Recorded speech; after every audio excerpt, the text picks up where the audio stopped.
আইয়ুব নবীর শরীর পছন্দ ধরে জিহ্বার মধ্যে এক কিরা ফুকে ধরছে। এতদিন আইয়ুব নবী পোকার কামড় সহ্য করছে, একটা বারের জন্য আল্লাহর কাছে কোনো অভিযোগ করে নাই, আল্লাহর জিকির বন্ধ করে না। যেই মাত্র জিহ্বার মধ্যে কিরা ফুকে ধরছে, আইয়ুব নবী একটা ডাক দিয়া কয়, আল্লাহ সব সহ্য করছি, কোনো অভিযোগ নাই গো, শরীর তুমি দিছো, তুমি খাওয়াইছো, আমার কোনো অভিযোগ নাই, আমার কোনো কষ্ট নাই।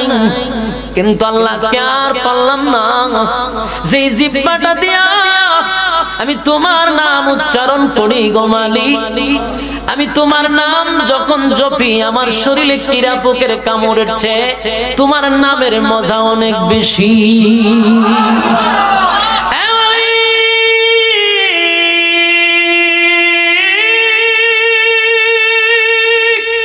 জিহ্বার মধ্যে কিরায় ধরছে গো,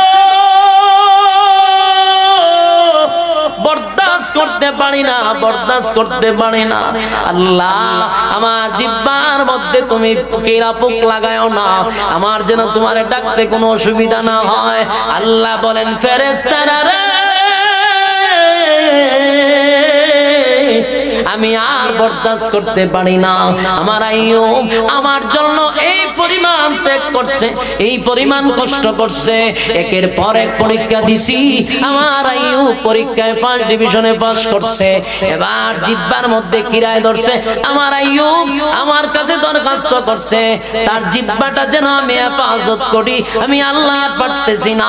তাড়াতাড়ি তাকায়া দেখ, আমার পয়গম্বর রে বলো সামনে একটা জায়গা আছে, আইয়ুব নবী সেখানে তাকায়া দেখে, এই আইয়ুব